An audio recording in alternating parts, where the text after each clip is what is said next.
당뇨병을 관리하지 않고 그대로 둔다면 어떤 문제가 생기게 될까요? 혈액 속 혈당이 많아 끈적끈적해진 혈액이 혈관을 통해 온 몸을 돌아다니며 합병증을 일으키게 됩니다.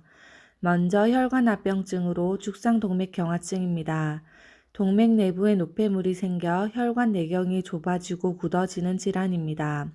혈관 질환인 죽상동맥경화증은 모든 혈관에 생길 수 있으며 심장으론 협심증, 심근경색증, 뇌에서는 뇌경색, 뇌출혈, 혈관성 치매 등을 유발합니다.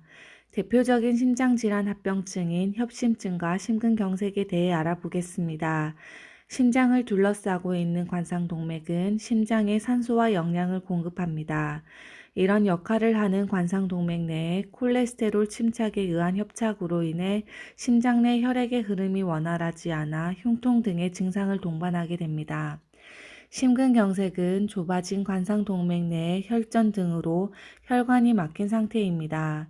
증상은 가슴 통증, 가슴 조임증, 호흡곤란 등이 있으며 가슴 통증은 운동과 관계없이 안정시나 수면시에도 나타나며 안정을 취해도 통증이 나아지지 않습니다.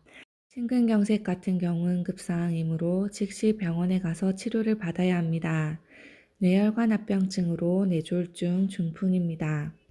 뇌혈관이 막히는 뇌경색, 뇌혈관이 터져버리는 뇌출혈을 뇌졸중이라고 합니다. 막히고 터져버린 뇌혈관으로 뇌세포가 산소와 영양분을 공급받을 수 없게 되어 뇌세포가 죽는 것입니다. 대표적인 증상으로는 한쪽 얼굴, 팔, 다리에 저림감이 있으며 한쪽 팔, 다리에 힘이 빠지거나 마비가 옵니다. 입술이 한쪽 방향으로 돌아가거나 갑자기 눈이 안 보이고 물건이 두 개로 보이기도 합니다. 말하는 것도 어눌해지고 상대방의 말도 이해하지 못합니다. 어지러우며 잘 걷지도 못하고 갑작스러운 두통을 경험하며 구토를 발생하기도 합니다. 이러한 증상이 발생하면 즉시 119를 누르고 도움을 요청해야 합니다. 뇌세포는 몇 분만 혈액이 공급되지 않아도 손상되며 죽은 뇌세포는 다시 살아나지 않기 때문에 즉시 응급처치를 받아야 합니다. 신장합병증으로 당뇨병성 신증입니다. 신장은 노폐물을 걸러 소변으로 내보내는 역할을 하는데 끈적한 혈액이 신장의 모세혈관을 손상시키고 콩팥의 기능을 떨어뜨려 소변으로 단백질이 빠져나가게 되고 더욱더 진행되면 신장에서 노폐물이 배설되지 않아 만성신부전이 됩니다. 당뇨병성 신증은 초기 자각 증상이 없어 매년 소변 검사 및 신장 기능 검사를 실시하는 게 좋습니다. 다음으로 신경계 합병증입니다.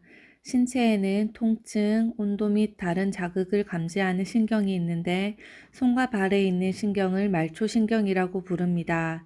당뇨병 환자에게 특이한 원인 없이 다리가 저리다, 화끈거리다, 시리다, 남의 살같이 느껴진다와 같은 증상이 있을 경우를 말합니다. 혈당 관리가 안 되면 말초신경에 이상이 생기게 되고 만성적인 고혈당이 가장 중요한 발병 원인으로 고려되고 있습니다.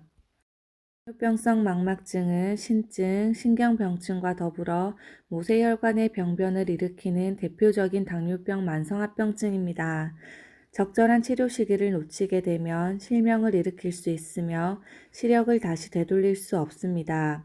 따라서 당뇨병으로 진단받으면 정밀한 안과 검진을 받아야 하며 최소한 1년에 한 번은 안저검사를 받아 혈관 증식성 변화를 감시해야 합니다. 당뇨병성 족부병변은 체중 부하를 많이 받는 부위에서 잘 일어납니다. 가장 중요한 관찰은 발 부위의 맥박이 촉지되는지의 여부입니다. 만일 족부 맥박이 촉지되지 않는다면 그것은 폐쇄병변이 존재할 가능성이 있는 것입니다. 당뇨병 환자의 경우 발의 신경이 둔해지고 혈액의 흐름이 약해진 상태이므로 상처가 나더라도 회복이 더디고 치료 시기를 놓칠 경우 하지 절단의 가능성이 높습니다. 그러므로 평상시 발관찰을 자주 하여야 합니다. 혈당이 떨어지면 흔히 경험하게 되는 것이 저혈당입니다. 심할 경우 저혈당 혼수, 혼수로 인한 사망에 이를 수 있습니다. 당뇨병 환자에게 저혈당은 흔히 나타날 수 있는 급성합병증입니다. 70mg 데시리터 이하일 경우 저혈당이라고 하지만 고혈당에 장기간 노출되었던 환자의 경우 혈당 100mg 데시리터일 경우에도 저혈당 증상을 경험할 수 있으므로 당뇨병 환자에게 있어서는 수치보다는 대상자가 느끼는 증상이 더 중요합니다. 저혈당의 증상으로는 식은땀이 나고 창백해지며 어지럽고 손이 떨리는 증상 등이 있습니다. 저혈당이 왔을 때 대처법으로는 주스 반 컵이나 꿀 한 숟갈, 사탕 3-4개를 섭취하고 15분 정도 후 혈당을 다시 측정합니다. 이 과정을 반복하는 데에도 혈당이 정상 수치가 아니라면 병원을 방문해야 합니다.